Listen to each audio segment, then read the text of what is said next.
ఆర్మూర్ లో దహించు అగ్ని నూతన సంవత్సర వాగ్దాన కూడిక జనవరి 10వ తేదీన సాయంత్రం 6 గంటల నుండి. ముఖ్య ప్రసంగికులు డాక్టర్ థామస్ గారు. నేను ఇప్పుడు ప్రవచిస్తున్నాను, పడిన కష్టాలకు, కన్నీలకు, వేదనలకు గొప్ప ఆనందాన్ని, సంతోషాన్ని ప్రభు ప్రసాదించబోతున్నాను. డాక్టర్ శివ థామస్ గారు, దహించు అగ్ని మినిస్ట్రీస్, రాజమహేంద్రవరం. దేవుని బిడ్డలారా, యేసు ప్రభు ఎల్లప్పుడూ ప్రజలకి మేలు చేస్తాడు. ఆయన చేసే మేలుల్లో ఒకటేంటి అంటే స్వస్థత. అందుకనే ఆయన చెప్పారు, నేను పొందిన దెబ్బల ద్వారా మీకు స్వస్థత కలుగుతుంది. దైవజనులు డాక్టర్ థామస్ గారు ప్రతి ఒక్కరి కొరకు ప్రార్థించి నూతన సంవత్సర వాగ్దానాన్ని ఇవ్వనయ్యున్నారు. స్థలం ఎంఆర్ గార్డెన్స్, పెర్కిట్, ఆర్మూర్. మరిన్ని వివరాలకు 9010777000 మరియు 9948377000.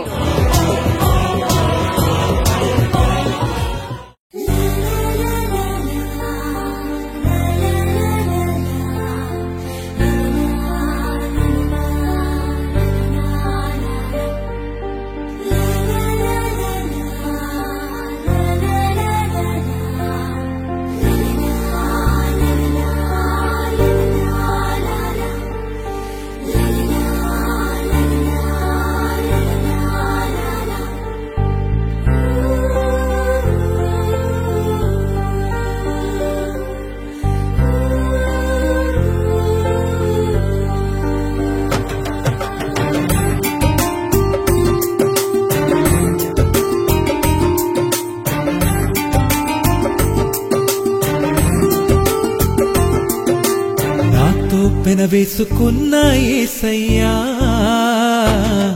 నిన్ను విడచి ఎంత దూరం వెళ్ళగలనయ్యా. నాతో పెనవేసుకున్న యేసయ్యా, నిన్ను విడచి ఎంత దూరం వెళ్ళగలనయ్యా. ఒక అడుగు కూడా వేయలేనయ్యా, అభిషేకముతో బంధించు. ఒక అడుగు కూడా వేయలేనయ్యా, అభిషేకముతో బంధించు. నాతో పెనవేసుకున్న యేసయ్యా, నిన్ను విడచి ఎంత దూరం వెళ్ళగలనయ్యా.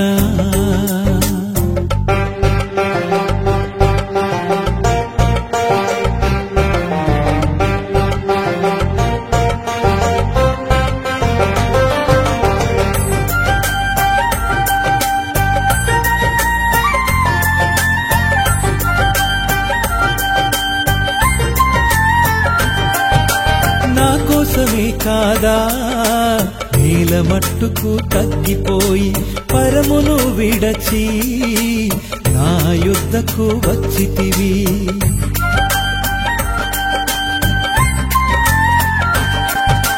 నా కోసమే కాదా నేల మట్టుకు తగ్గిపోయి పరమును విడచి నా యుద్ధకు వచ్చితివి. అతి కాంక్షణీయుడైన నీవు నాతో ఉండగా, అతి కాంక్షణీయుడైన నీవు నాతో ఉండగా, లోకానికి నే వెళ్ళగలనా? ఆ పాపాన్ని నే చెయ్యగలనా? లోకానికి నే వెళ్ళగలనా? ఆ పాపాన్ని నే చెయ్యగలనా? నాతో పెనవేసుకున్న యేసయ్యా, నిన్ను విడచి ఎంత దూరం వెళ్ళగలనయ్యా.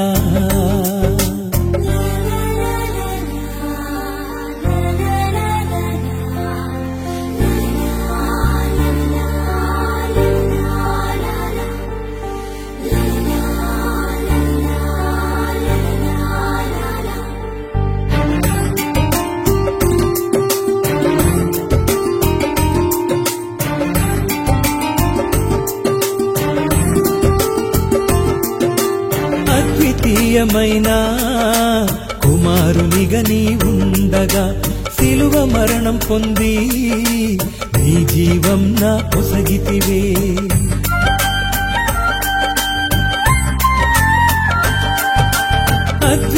ప్రియమైన కుమారునిగా నీ ఉండగా సిలువ మరణం పొంది నీ జీవం నా కొసగితివి.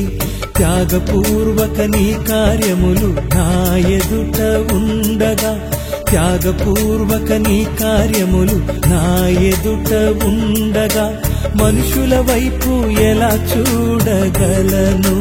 ఆ లోకం వైపు ఎలా తిరుగగలను?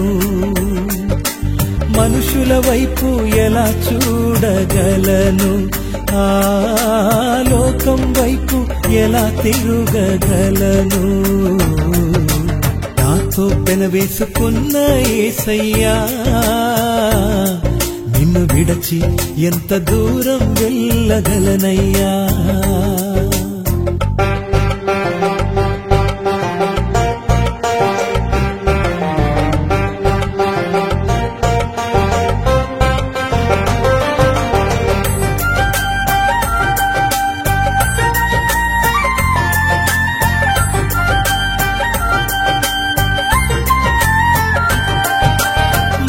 మహిమ వదలి మనిషి రూపం దాల్చి స్నేహితునిగా మారి నాతో జీవిస్తున్నావయ్యా.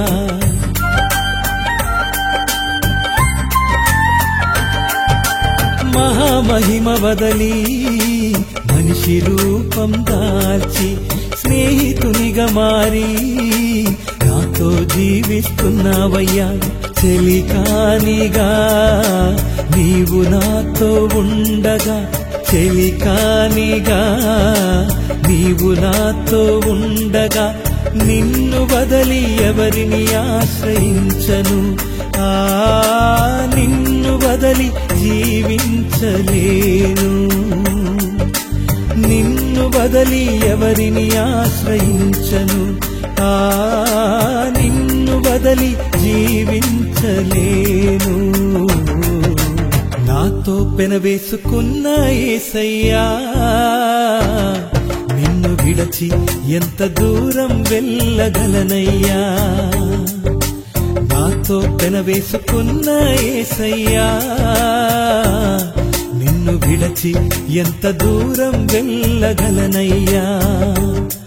ఒక అడుగు కూడా వేయలేనయ్యా, అభిషేకముతో బంధించు.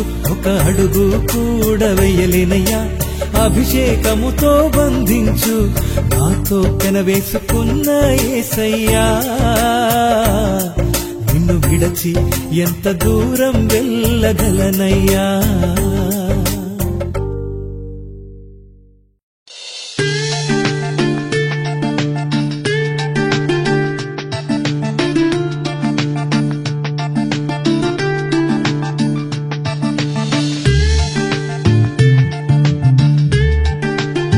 Hallelujah. There is a one more beautiful literations. యోబు గ్రంథంలో ఒక అద్భుతమైన దృశ్యం. ఒక చెట్టు ఉందంట, ఒక కొమ్మలో ఉన్న ఒక చెట్లో ఉన్న కొమ్మ నరికివేయబడింది. అది ఎండిపోయింది. ఎండిపోయిన తర్వాత మనమైతే వేస్టింగ్ చెప్పి అగ్నిలో వేస్తాం. కానీ ప్రభు ఏమన్నాడు తెలుసా? యోబు కూడా అలాగే అనుకుని ఉంటాడు. కానీ ప్రభు ఏమన్నాడు తెలుసా? అది ఎండిపోతే ఎండిపోయింది, కానీ నీటి వాసన దాని మీద తగులుతా ఉంటే మరలా చిగురిస్తాయి. ప్రభు ఈరోజు స్పష్టంగా సంఘముతో మాట్లాడుతున్నాడు. తన దీనదాసు నిలబెట్టుకొని తన ముఖాంతరం నుండి మాట్లాడుతున్నాడు. You have real life, you have new life. నీ జీవితాన్ని మరలా బాగు చేయబోతున్నాను, మరలా నేను ఆశీర్వదించబోతున్నాను. ఎస్పెషల్లీ నేను చెప్తున్నాను, ఎవరెవరైతే భౌతికంగా ఆత్మీయంగా భూ సంబంధంగా దెబ్బతిన్నారో నష్టపోయారో మీ జీవితాన్ని పరిశుద్ధాత్మ దేవుడు చిగురించబోతున్నాడు. గట్టిగా ఒక హల్లెలూయా చెప్పండి. హల్లెలూయా. ఐ విల్ రెస్టోర్ అని చెప్పిన దేవుడు, నేను మరలా మీకు నూతన జీవితం ఇస్తానని చెప్పిన దేవుడు ఈరోజు ప్రవచిస్తున్నాడు. పరిశుద్ధాత్మ దేవుడు, నీవు నష్టపోయి కంప్లీట్గా డెడ్ అయిపోయినా, నీ జీవితం నీ ఆత్మీయ జీవితం డెడ్ అయిపోయినా, నీ యొక్క ఫైనాన్స్ డెడ్ అయిపోయినా, నీ భౌతిక సంబంధమైన జీవితం, నీ ఫ్యూచర్ డెడ్ అయిపోయినా, దానిలోనికి నేను జీవమయబోతున్నానని ప్రభు చెప్తున్నాడు. జీవమయబోతున్నానని ప్రభు చెప్తున్నాడు. You may think I already dead, financially zero, భౌతికంగా నా భవిష్యత్ అంతా పోయింది. I have no future, my children has no future. నా పిల్లలకు మంచి భవిష్యత్తు లేదు, నాకు మంచి భవిష్యత్తు లేదు, నా చేతులారా నా భవిష్యత్తును పాడు చేసుకున్నాను అనుకుంటున్నావేమో. నేను ఈరోజు దేవుని యొక్క సన్నిధిలో ఉండి దేవుని యొక్క నోరుగా పలుకుతున్నాను. నీకు దేవుడు జీవపోసి మరలా మునుపటి కంటే ఇంకా ఆశీర్వాదకరంగా దేవుడు చేయగలుగుతాడు. కొట్టండి గట్టిగా చెప్పలేదన్నా పరిచండి. హల్లెలూయా. ప్రభు అంటున్నాడు, ఇది నా యొక్క అలవాటు. ఏదో అలవాటు అంట, మరో జన్మ ఇవ్వట ఆయన అలవాటంట, నిన్ను నూతన పరిచుట ఆయన అలవాటంట, నిన్ను మరలా లేవనెత్తడం ఆయన అలవాటంట, నిన్ను మరలా ప్రకాశింపచేయటం ఆయన అలవాటంట. నేను ఏ ముఖం పెట్టుకొని ప్రభు దగ్గరికి రాను అని కొంచెం మంది అనుకుని ఉండవచ్చు. ఒక మాట మీకు చెప్పాలని ఆశపడుతున్నాను. జకరియా గ్రంథం 9:12 అంటున్నాడు, బంధకములో ఉండి నిరీక్షణ గలవారులారా. ఈవెన్ బంధకములో ఉన్నవాడు కూడా దేవుడు నిరీక్షణను దానముగా ఇవ్వగలుగుతాడు. బంధకంలో ఉన్నవాడికి ఏం నిరీక్షణ అండి బాబు? బంధకంలో ఉన్నవాడికి ఏ భవిష్యత్తు ఉంది అనుకుంటాడు? జగన్మోహన్ రెడ్డి గారు జైల్లో ఉన్నప్పుడంట చాలా కేసుల మీద కేసులు పెట్టేశారు. ఇంకా జీవితకాల ఖైదీగా ఉండిపోతాడు అనుకున్నారు. ఈవెన్ అందరూ అలాగే అనుకున్నారు, ఆయనకు సంబంధించిన వాళ్ళందరూ. జగన్మోహన్ రెడ్డి గారు బైబిల్ చదువుతున్నప్పుడంట జకరియా గ్రంథం 9:12 దేవుడు ఆయనతో మాట్లాడారంట. ఈ మాట నేను శర్మిలారెడ్డి గారు ఆ టైంలో చెప్పగా విన్నాను. నేను బంధకములో ఉండి నిరీక్షణ గలవారులారా, నీకు రెండంతలుగా మేలు చేస్తాను. బంధకంలో ఉన్నవాడికి ఎక్కడుంది నిరీక్షణ? బంధకంలో ఉన్నవాడుకు విశ్వాసం ఎక్కడి నుండి వస్తాయి? బంధకంలో ఉన్నవాడుకు మంచితనం, ప్రభు పైన ఆధారపడాలి. ఇప్పుడైనా నేను మంచి జీవితం జీవించాలని ఎలాగ ఆలోచన వస్తాయి? అది దేవుడిచ్చిన దానం. దేవుడు జైల్లో దూరగలుగుతాడు, అగాధములు దిగగలుగుతారు. నరగానికి ప్రాణం విడిచి నరగానికి వెళ్ళే వాళ్ళని కూడా ఆపి దేవుడు వాళ్ళకు మారు మనసు ఇచ్చి మరలా బయటికి తీసుకొచ్చినట్టుగా సాక్ష్యాలు ఉన్నాయి. కొట్టండి గట్టిగా చెప్పండి పరిచయాలలో. ఎవరు దయచేసి అయిపోయింది, నా లైఫ్ అయిపోయిందని మాత్రం అనుకోవద్దు, నాకు భవిష్యత్తు లేదని మాత్రం అనుకోబాకండి. మా ఫ్యామిలీ, మా యొక్క లైఫ్ ముగించి అయిపోయింది, మా ఫ్యామిలీ లైఫ్ అయిపోయిందని మాత్రం అనుకోబాకండి. మిమ్మల్ని మరలా దేవుడు తలస్తే మరలా మిమ్మలను లేవనెత్తగలుగుతాడు, మరలా మిమ్మల్ని ఉన్నత స్థితిలో కూర్చోబెట్టగలుగుతారు. దయచేసి కృంగిపోవద్దు, దయచేసి సాతానుకు చోటు ఇవ్వవద్దు. మీ చుట్టూ కనబడే పరిస్థితులన్నీ నువ్వు జీరో అయిపోయావు, ఏమీ లేదు అంటా ఉంటుంది. నువ్వు చూసే దృశ్యాలు, నీకు కనబడే దృశ్యాలు, నీకు సంభవించే కార్యాలు, నీకు వ్యతిరేకంగా జరిగే కార్యాలు, నీ ఆలోచనకి వ్యతిరేకంగా జరిగే కార్యాలు అన్నీ అలాగే చూపిస్తాయి. అయిపోయింది, ఇంకా లైఫ్ అయిపోయింది. పరిస్థితులు కూడా అలాగే మాట్లాడుతూ ఉంటాయి, అయిపోయింది, ఫినిష్. కానీ ఇంకా నువ్వు ఒకటి ఆలోచించలేకపోయావు. లేని వాటిని ఉన్నట్టుగా, ఉన్న వాటిని లేనట్టుగా, శూన్య నుండి సమస్తాన్ని పుట్టించగలిగిన దేవుడు నీ పక్షముగా ఉన్నాడనే విషయాన్ని నువ్వు మర్చిపోతున్నావు. ఎవరినైనా ఆయన జీవింప చేయగలుగుతాడు, ఎవరినైనా చిగురింప చేయగలుగుతాడు. ఆయనకి ఏమి అక్కర్లేదు, ఎవరు సహాయం అక్కర్లేదు. ఎవరు లేకుండానే శూన్య నుండి సమస్తాన్ని పుట్టించిన దేవుడు నీకు ఎవరు తోడు ఉన్నా లేకపోయినా, నీ వెనకాల ఏది ఉన్నా లేకపోయినా, ఎవరున్నా లేకపోయినా దేవుడు సంపూర్ణమైన వాటిని సృష్టించగలుగుతాడు. నీకు ఎవరు రికమెండేషన్స్ అక్కర్లా. దేవుడు తలస్తే అప్పటికప్పుడే ఏదైనా, ఎప్పుడైనా, ఎట్లయినా, ఎక్కడైనా, ఏదైనా నీకు చేయగలిగిన సమర్థుడు. ఏ మనిషి సహాయం లేకుండా ఏదైనా దేవుడు చేస్తాడు, ఎప్పుడైనా చేస్తాడు, ఎలాగైనా చేస్తాడు, ఎక్కడైనా చేస్తాడు. చేరన్ ధైర్యం తెచ్చుకోండి, కృంగిపోపాకండి, సైతాన్ మాటకు లోపడపాకండి. నిజమే, నీ పరిస్థితి ప్రతికూలంగా ఉంది, నేను ఒప్పుకుంటా. బంధకములు ఉన్నవాడికి నిరీక్షణ పుట్టించి ఆయనకు 200 మేలు చేయగలిగితే, బంధకములో ఉండి నిరీక్షణ గలవారులారా, బంధకములో ఉన్నవాడికే దేవుడు నిరీక్షణ కలుగచేసి అతనికి 200 మేలు చేస్తే, దేవుని మందిరములో కూర్చొని నీకు నిరీక్షణ కలుగచేసి నీకు 200గా మేలు చేయాలని అడుగుతున్నాను. పర్టికులర్గా దేవునికి ఫోకస్ ఈ విషయంలో ఎవరి మీద ఉందో చెప్తాను. ఈ విషయంలో అంటే రీలైఫ్, న్యూ లైఫ్, రీబర్త్ ఇచ్చే విషయంలో, మరో జన్మ ఇచ్చే విషయంలో ఎవరి మీద ఉందో నేను మీకు చెప్పాలని ఆశపడుతున్నాను. నంబర్ 1, తండ్రిని విడిచి వెళ్ళిపోయిన వాళ్ళు, తండ్రి సన్నిధి నుండి దూరం అయిపోయిన వాళ్ళు, తండ్రిని విడిచి వెళ్ళిపోయిన వాళ్ళు అంటే ఖచ్చితంగా భ్రష్టత్వం అనవచ్చు, దుష్టులు అనవచ్చు. తండ్రిని విడిచి వెళ్ళిపోవటం అంత ఈజీ కాదు, కానీ అనివార్య కారణం వలన కొన్నిసార్లు కొంచెం మంది తండ్రిని విడిచి వెళ్ళిపోతున్నారు. ఎక్కడ ఉన్నా మిమ్మల్ని దేవుడు పట్టుకొని మీలో ఒకలాంటి పశ్చాత్తాపం పుట్టించి మరలా తన సన్నిధికి మిమ్మల్ని నడిపించగలుగుతాడు.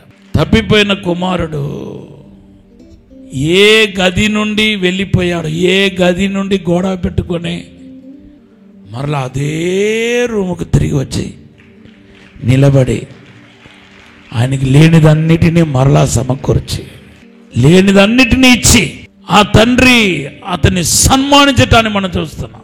లూకా సువార్త 15వ అధ్యాయం 22. అయితే తండ్రి తన దాసులను చూచి, ప్రశస్త వస్త్రము త్వరగా తెచ్చి వీనికి కట్టి, వీని చేతికి ఉంగరము పెట్టి, పాదములకు చెప్పులు తొడిగించుడి. గట్టిగా ఒక హల్లెలూయా చెప్పండి. చెప్పులు ఎవరైనా కొనివ్వచ్చు, ఉంగరం కూడా ఎవరైనా కొనివ్వచ్చు, ప్రశస్త వస్త్రం ఫోన్లో ఎవరైనా కొనివ్వచ్చు అనుకుందాం. కానీ ఎవరిను కుమారుడుగా చేర్చుకోలేరు. నీ కుమారుడుగా అనిపించుకోవడానికి నాకు యోగ్యత కాదు, so now I want be a servant అనుకుంటా వచ్చాడు. నేను ఒక కూలివాడుగా వస్తాను అనుకుంటా వచ్చాడు.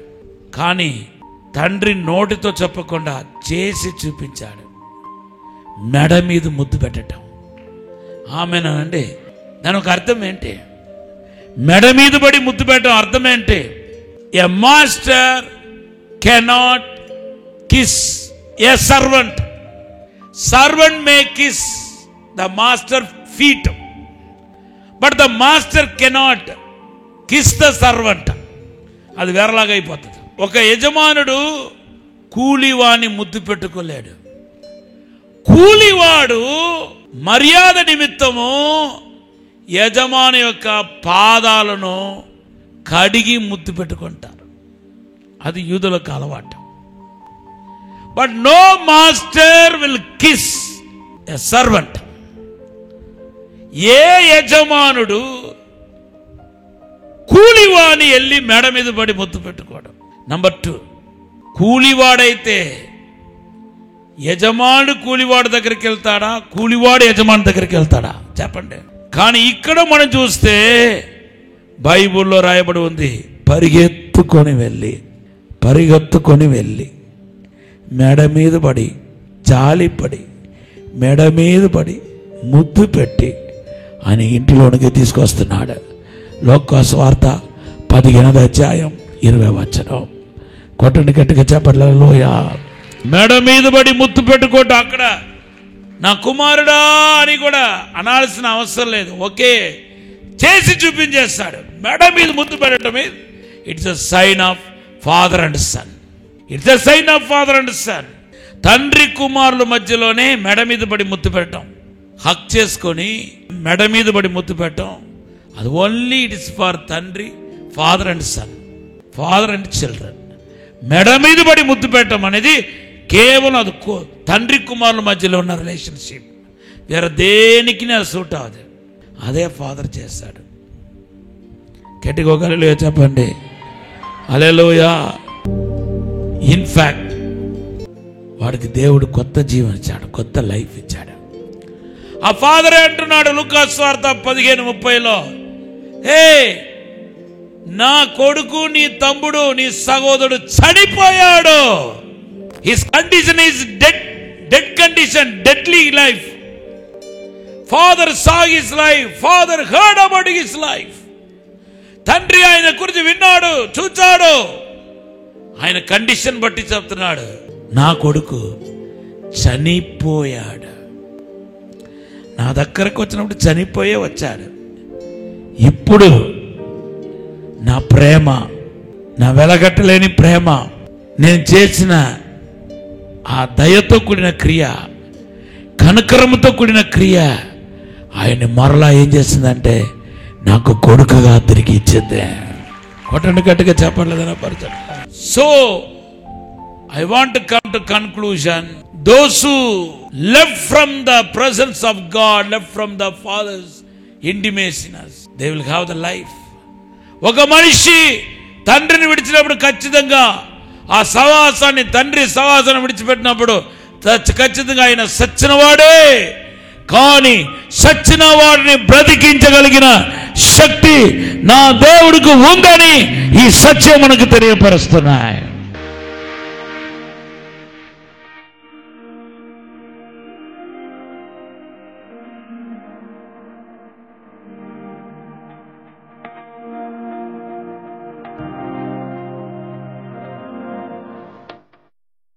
పరిశుద్ధము నమ్మకమైన పరలోక తండ్రి, నీకు వందనాలు, స్తోత్రాలు ప్రభా. మా అతిక్రమాన్ని, పాపాన్ని రక్తముల కడిగి పరిశుద్ధపరచండి ప్రభా. అయ్యా తండ్రి, మాకు మరొక ఛాన్స్ ఇస్తారని, మరొక లైఫ్ ఇస్తారు కానీ ఇప్పుడు కూడా ఎంత మాత్రం ఆలస్యం కాలేదని ఈరోజు వాక్యం ద్వారా మాట్లాడి ఉన్నారు తండ్రి. మేము ఎవరెవరి చేతులు పడ్డామో నీకే తెలుసయ్యా. మరలా మమ్మల్ని చిగిరిపచ్చాడయ్యా, మరలా మమ్మల్ని నూతన పరిచయ్యా, మరలా మమ్మల్ని అభిషేకించడయ్యా, మరలా మమ్మల్ని లేవనెత్తండి యేసయ్యా, మరలా మమ్మల్ని లేవనెత్తండి. ఒక గొప్ప శక్తి ఆవరించిన గాక, గొప్ప అభిషేకం ఆవరించిన గాక, దేవునిగా వెలుగు ఆవరించిన గాక. నిందలు, నేరాలు, అవమానాన్ని కొట్టివేయండి ప్రభువా, అభిషేకించండి ప్రభువా. మీరే దీవించి బలపరిచి నడిపించమని యేసు నామములో అడిగి వేడుకుంటున్నాము తండ్రి. ఆమేన్, ఆమేన్. ఆర్మూర్లో దహించు అగ్ని నూతన సంవత్సర వాగ్దాన కూడిక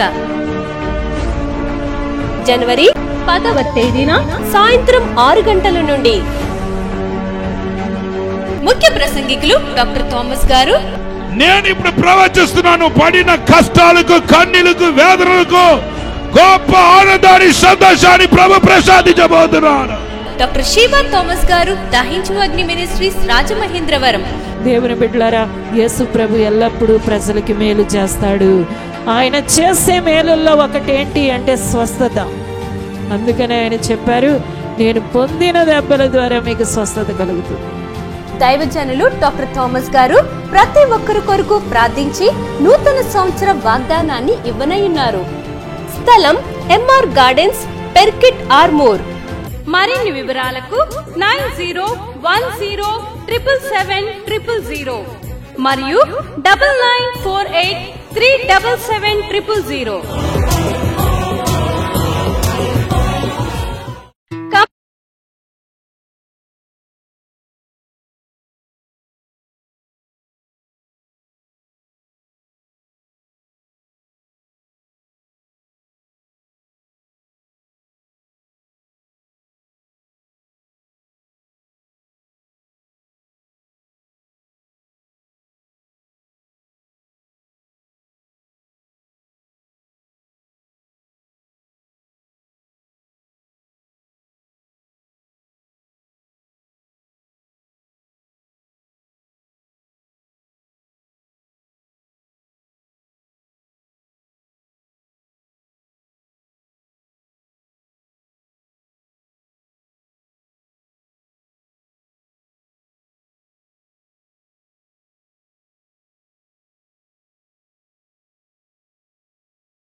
అమలాపురంలో దహించు అగ్ని ఆశీర్వాద వాగ్దాన కూడిక జనవరి 17వ తేదీన ఉదయం 10 గంటల నుండి ప్రారంభించబడును. ముఖ్య ప్రసంగికులు డాక్టర్ థామస్ గారు, దహించు అగ్ని మినిస్ట్రీస్, రాజమహేంద్రవరం. దైవజనులు వాక్య పరిచర్య చేసి ప్రతి ఒక్కరికి నూతన సంవత్సరం వాగ్దానమిచ్చి వ్యక్తిగతంగా ప్రార్థించెదరు. స్థలం అంబేద్కర్ కమ్యూనిటీ హాల్, నల్లవంతెన దిగువన, అమలాపురం. మరిన్ని వివరాలకు 9849408291 మరియు 9885461408. ఇది కుటుంబ ఆశీర్వాద కూడిక. ఇక్కడ మేము మా కుటుంబాలను కట్టుకున్నాం. మరి మీరు? అయితే ప్రతి శుక్రవారం రాజమహేంద్రవరంలో జరిగే ఈ కుటుంబ ఆశీర్వాద కూడికలో పాల్గొనండి. ఈ కూడిక జరుగు స్థలం దహించు అగ్ని ఆడిటోరియం, నటరాజ్ థియేటర్, రాజమహేంద్రవరం. సికింద్రాబాద్ లో దహించు అగ్ని అద్భుత అసాధారణ కూడిక ప్రతి శనివారం సాయంత్రం 5 గంటల నుండి ప్రారంభించబడును. స్థలం SPG church ground, alpha hotel వెనుక, సికింద్రాబాద్. మరిన్ని వివరాలకు 9494940074 మరియు 75. రాజమహేంద్రవరంలో దహించు అగ్ని అభిషేక ఆదివారపు ఆరాధన ఇప్పుడు ప్రతి ఆదివారం ఉదయం 9:30 నుండి ప్రారంభించబడును. తప్పక పాలు పొందండి, దైవిక ఆశీర్వాదం పొందండి. స్థలం దహించు అగ్ని ఆడిటోరియం, నటరాజ్ థియేటర్, రాజమహేంద్రవరం. మీ ప్రార్థన అవసరతలకు 9494940072 మరియు 73. ఈ టీవీ కార్యక్రమాన్ని చూసి ఆశీర్వదించబడినట్లయితే దహించు అగ్ని టీవీ పరిచర్యకు మరియు బ్లెస్సింగ్ ల్యాండ్ కు సహకరించండి. దహించు అగ్ని trust current account number 357222444370, State Bank of India, main branch, Rajamahendravaram. My address doctor Thomas, దహించు అగ్ని మినిస్ట్రీస్, తుమ్మలోవా, రాజమహేంద్రవరం.